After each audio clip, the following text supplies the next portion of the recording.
I met this guy about 18 months ago, and we've been together since. He knows about my employment history, and he said that he has no issue with it. Though he did ask me to tell his family the white lie I occasionally use on my CV and stuff, which is that I was a waitress. A month ago we found out that I'm 2 months pregnant.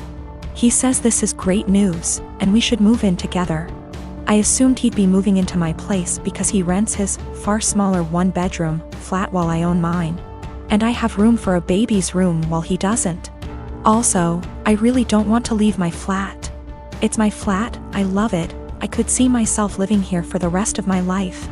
And I don't want to lose the security of owning a flat and have to go back to paying rent or a mortgage each month. However, he then said that he didn't want to move into my place, and said I should sell it and we buy a place together. I said that I like my place, it means a lot to me that I was able to buy it. And it represents years of working my arse off scrimping and saving. He then said that he understands all of that. But we should be living together by the time the baby comes, and he didn't want to live in my flat. I asked him why not. It's a great flat, it's central to everything, it's spacious, it's got room for all his stuff. There's a daycare in the building, run//owned by another tenant, and a school 5-minute walk away, the list goes on. And he said that he didn't want to live in a flat that was bought with stripper money. That really pissed me off, and I told him no. Why am I selling my flat, and that he never had an issue with my stripper money paying for this flat before now? I said I wasn't giving up the security of owning a home for someone who tries to make me feel ashamed about something I don't feel ashamed of. He said that his point is if I sold the flat then we could get a new place with the money from the sale. I said, wouldn't that still be stripper money? And he said that's different, and I asked how. He then said he was going back to his place because I can't talk to you when you're in this state. He's gone back to his flat now, and he's texted me saying I'm overreacting / irrational, and I need to think of this realistically, rather than emotionally. He says he wouldn't feel right raising a child in my flat knowing how I purchased it, and selling back / moving is the best idea of all of us, not to mention the fact he isn't on the deed because it's my place and it would never feel like our place because of this. I feel I might be the arse because I get why he might feel like it's just my place, and I feel I'm being too rigid in a time we need to work together. Plus I spoke to my sister and she sided with him, so 2 out of 3 people think I'm in the wrong here. I dumped him.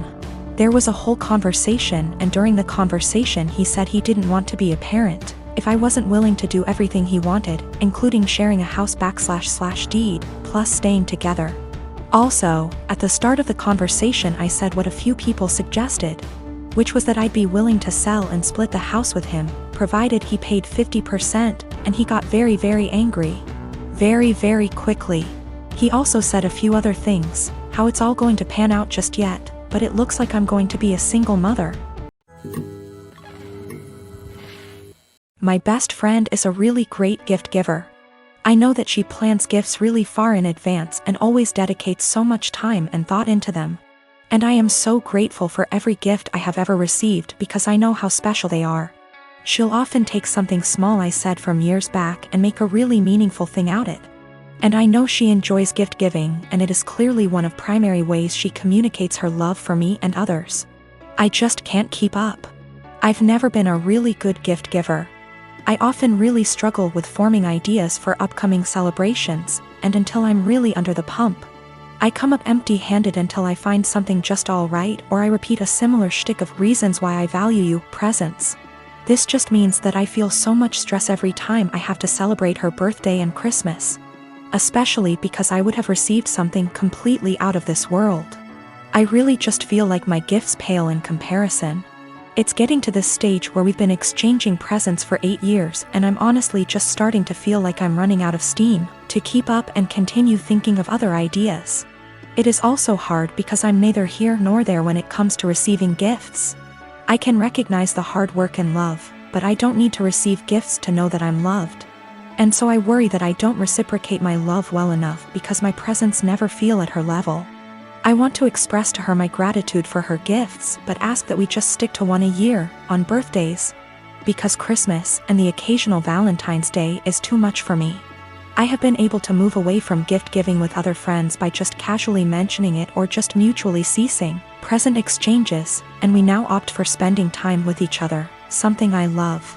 I just don't know if this would be really insensitive or soul-crushing because it's not about her or how good of a friend she is, but really about my insecurity and my differing ways of communicating love. For some weird reason, my mother-in-law really wants to go into our bedroom whenever she comes over.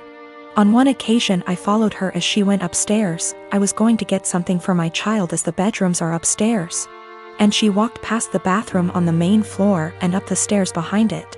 She didn't hear me, and I caught her walking straight into my room and rifling through bills on my dresser. She denied snooping, even though I'd just watched her do it, and said she was just going to use our bathroom because she couldn't find the other ones. She walked right past the one on the main floor and another one in the upstairs hallway to go into our bedroom.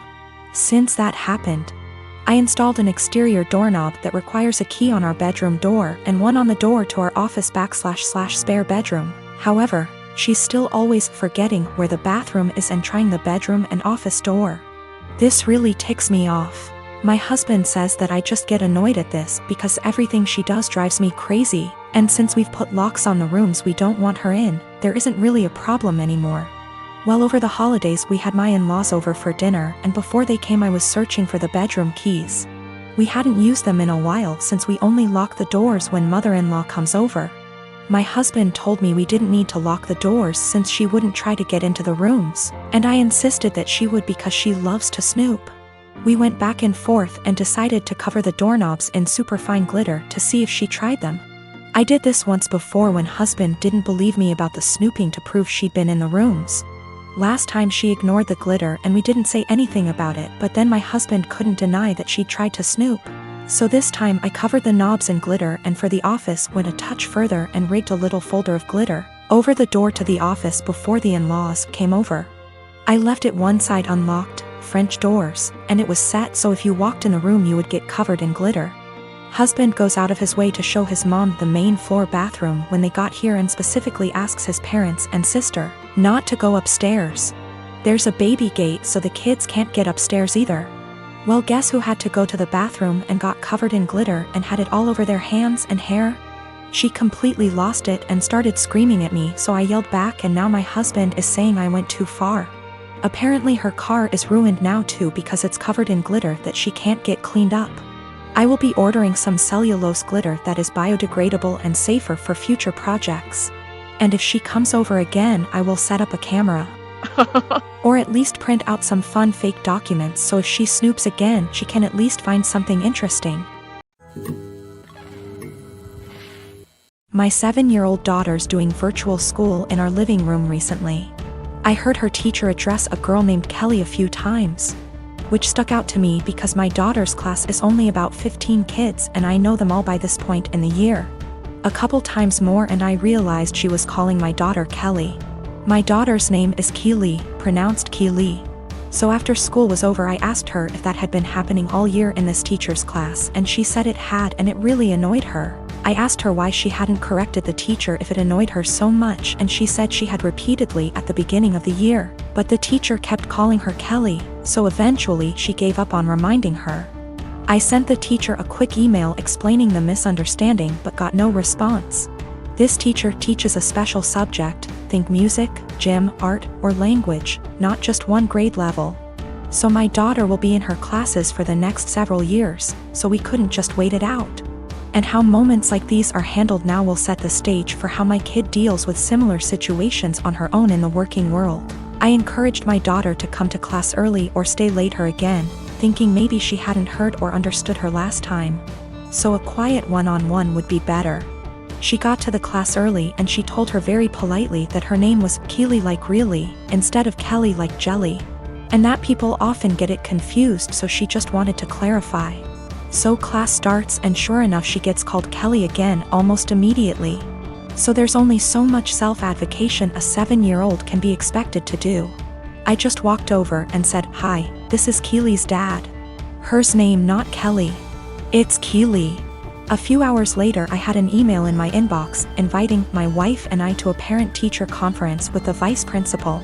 The long and short of the meeting ended up being the school feels that while the teacher probably should have learned her name, that the real problem is she feels I challenged her authority by correcting her in class and that the names were similar enough for it to not have warranted such drastic action. That surprised me. I couldn't believe a meeting was necessary, let alone that it cast blame on us. I can't tell if I'm being that annoying, my kid matters most parent that my grandmother the schoolteacher always complained about, or if the teacher should just learn her damn name, because that's a basic part of her job.